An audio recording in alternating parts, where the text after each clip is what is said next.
ముఖ్యమంత్రి వర్యులు మా ప్రియతమ నాయకులు వైఎస్ జగన్మోహన్ రెడ్డి గారు మేమంతా సిద్ధం బస్సు యాత్ర ఈ నెల 15వ తారీఖు భీమవరంలో మేమంతా సిద్ధం బహిరంగ సభ తర్వాత 15 నైట్ హాల్ట్కి రాజమండ్రి రూరల్ చేరుకుని రాజమండ్రి రూరల్లో బస చేసిన తర్వాత 16 ఉదయం నుంచి రాజమండ్రి రోడ్ షో చేసుకుని మరి 17వ తారీఖు శ్రీరామనవమి సందర్భంగా బ్రేక్ తీసుకుని 18వ తారీఖున సాయంత్రం 3 గంటలకి రావులపాలెంలో మేమంతా సిద్ధం బహిరంగ సభ రావులపాలెంలో ఏర్పాటు చేయడం జరిగింది. 18 తర్వాత ఇక్కడ నుంచి గౌరవ ముఖ్యమంత్రి జగన్మోహన్ రెడ్డి గారు కాకినాడ తరలి వెళ్తారు. ఇది ఇప్పటిదాకా ఉన్నటువంటి ప్రోగ్రాం. ఈ ప్రోగ్రాంకి కార్యకర్తలు, నాయకులు, అదేవిధంగా జగన్మోహన్ రెడ్డి గారి అభిమానులు ప్రతి ఒక్కరు కూడా పాల్గొనాలని మరి ఇప్పటికే మేము పార్టీ యంత్రాంగానికి మా రీజనల్ కోఆర్డినేటర్ గౌరవనీయులు పార్లమెంట్ సభ్యులు మిథున్ రెడ్డి గారు ఇప్పటికే మాకు ఆదేశాలు ఇవ్వడం జరిగింది. దాని ప్రకారం మేమంతా కూడా కార్యకర్తలను సమాయత్తం చేసి మేమంతా సిద్ధం సభకి బయలుదేరి రావులపాలెం రావడానికి మేమంతా కూడా కోనసీమ అమలాపురం డాక్టర్ బిఆర్ అంబేద్కర్ కోనసీమ జిల్లాకు సంబంధించిన కార్యకర్తలందరూ కూడా మరి రావులపాలెం ఇచ్చేసి దాదాపు 1,00,000 మందితో బహిరంగ సభ ఏర్పాటు చేయడం జరిగింది. కార్యకర్తలందరూ కూడా ఎంతో ఉత్సాహంగా మేమంతా సిద్ధం సభకి రావడానికి అందరూ కూడా సిద్ధంగా ఉన్నారని తెలియజేసుకున్నాం.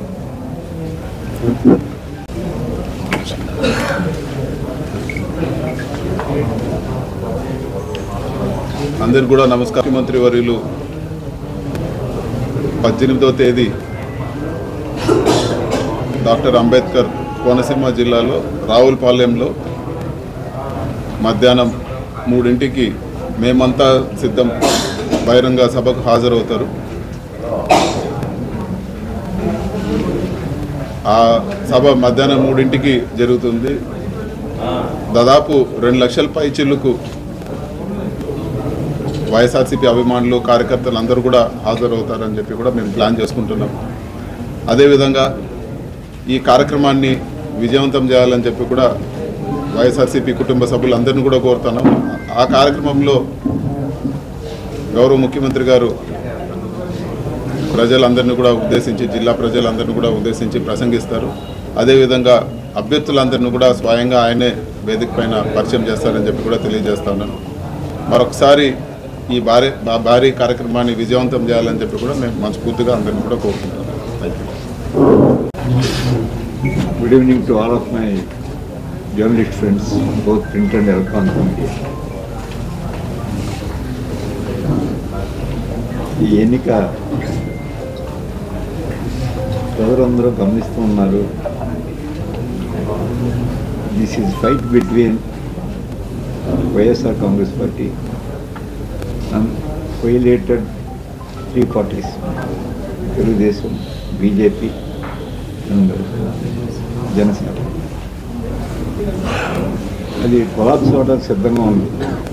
దానికి కారణం ఏంటంటే the coalited parties will collapse under their own weight, including that వాళ్ళ పరిపాలనలో ఏమేమి తప్పులు చేశారు అనేది చాలా స్పష్టంగా ప్రజలు గమనిస్తారు. ప్రజల దగ్గర పూర్తిగా వారి మీద నమ్మకం పోయింది. ఎందుకు పోయిందంటే ఈ కోయిలేటెడ్ పార్టీస్ అన్నింటిలో ఎందుకు పోయిందంటే మన దేశంలో ఎన్నికల ప్రక్రియ ప్రారంభం 71 సంవత్సరాలు అయింది. అంటే 1952లో మొట్టమొదటి జనరల్ ఎన్నిక జరిగింది. ఈ 71 సంవత్సరంలో ఎన్నికల ముందు ఇచ్చిన హామీలు పూర్తిగా అమలు చేసినటువంటి పార్టీ లేదు, ఏ ప్రధానమంత్రి గారు చేయలేదు. ఈ దేశంలో ఒక జగన్మోహన్ రెడ్డి గారు తప్ప ఏ ముఖ్యమంత్రి గారు కూడా ఎన్నికలు ఇచ్చిన హామీలేమి నెరవేర్చలేదు, ముఖ్యంగా పేద ప్రజలకు ఇచ్చిన హామీలు. అంచేత విశ్వాసం పోయింది. ఈవేళ వాళ్ళు ఎన్ని ప్రకటనలు చేసినా అవన్నీ కూడా ఎవరో నమ్మే పరిస్థితిలో లేదు. ఇది 100% ఎటువంటి హామీలు ఇచ్చారు, హామీలన్నీ అమలు చేసినటువంటి ఈ దేశంలోనే ఈ 72 సంవత్సరాల ఏకైక ప్రభుత్వం జగన్మోహన్ రెడ్డి గారి ప్రభుత్వం. అది very good positive point our party. అది చాలా అంచేతే నాయకుల మీద విశ్వాసం ఉండాలి ఎవరికి. ఆ విశ్వాసం కోల్పోతే మరలా దాన్ని పునరుద్ధరించుకోవడం అనేది అసంభవం. ఇంక వీళ్ళు ఎన్ని చెప్పిన కాదు.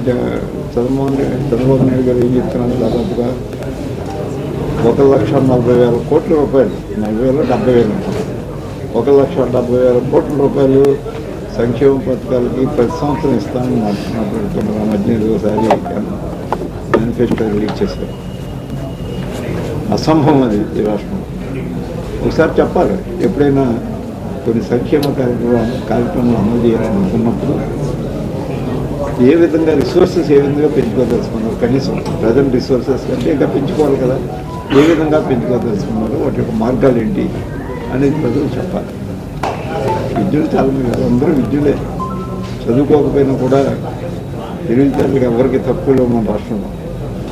అందరూ చక్కగా అవగాహన చేసుకోగల శక్తివంతులు, విద్య పెరిగింది, విజ్ఞానం పెరిగింది, అది చక్కగా అవగాహన చేసుకున్న వాళ్ళు ఉన్నారు. కాబట్టి అది చెప్పినప్పుడే ప్రజలు విశ్వసిస్తారు. జగన్మోహన్ రెడ్డి గారు చాలా క్లియర్గా ఇవాళ మా మీద మాట్లాడుతున్నారు, ఏదో అప్పులు చేసేసామని. వాస్తవమే, మేము కాదన్నది. ఇంచే తప్పులు చేయాల్సి ఉంటుంది. చాలా క్లియర్గా దాని మీద ప్రజలకు వివరణ చెప్పవలసినటువంటి బాధ్యత కూడా మాకు. దాదాపు 2 సంవత్సరాల పాటు కోవిడ్ వ్యాధి వల్ల పూర్తిగా స్తంభించిపోయింది. కేవలం ఒక ఆంధ్రప్రదేశ్ రాష్ట్రం కాదు, భారతదేశం కాదు, యావత్ ప్రపంచం స్తంభించిపోయిన రోజుగా మంది. అసలే కెరియర్ సంవత్సరానికి 16,000 కోట్లు రెవెన్యూ లోటు ఉన్నటువంటి రాష్ట్రం. రెవెన్యూ లోటు ఉన్నటువంటి రాష్ట్రంలో ప్రజలను ఆదుకోవాల్సిన బాధ్యత ప్రభుత్వాలకి ఆదాయం లేదు. కాబట్టి నేను చేయలేనని 2 చేతులు ఎత్తేలేదండి. ఏదో విధంగా దాన్ని ప్రజలను ఆదుకోవాల్సినటువంటి బాధ్యత మనది అని స్వయాన్ని తీసుకుని అప్పులు చేయటానికన్నా వెనకాలేదు. ఖచ్చితంగా మనం ప్రజలను ఆదుకోకపోతే ఇంక ఈ ప్రజాపాలనకు అర్థం లేదు అనేది చాలా క్లియర్గా ఒక అవగాహనకు వచ్చిన తర్వాత ఇవ్వడం జరిగింది. ప్రజలందరికీ కూడా సంక్షేమ కార్యక్రమం. Never in the history of Indian politics ఇటువంటి సంక్షేమ పాలన అందించినటువంటి ముఖ్యమంత్రి మరొకరు ఎవరు లేరు. ఒకే ఒక ముఖ్యమంత్రి అనేది జగన్మోహన్ రెడ్డి గారు. అందుచేతే ఈవేళ ప్రజలకు విశ్వాసం ఉంది, విశ్వాసం పెరిగింది ప్రజలకు ఆయన మీద. అన్నమాట ఖచ్చితంగా అమలుచేస్తాడని అనుకోగలిగాము. కాబట్టి ఇది మాకు చాలు. వారి పాలనలో చేసిన తప్పులు అమలుండి వారి పాలన మీద ప్రజలు విశ్వాసం కాలేదు. కాబట్టి దాన్ని కొయిలేటెడ్ పార్టీస్ కొలాప్స్ అంటారు, దేర్ ఓన్ వెయిట్ అన్న కారణం అదే. మాకు ఆ పరిస్థితి లేదు.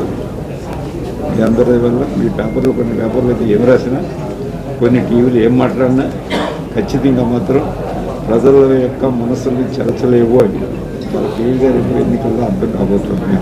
ప్రజలు వచ్చిన తర్వాత మాట్లాడదాం, ఎవరి క్లారిటీ ఉన్నది. Thank you. అడిగితే చెప్తాను.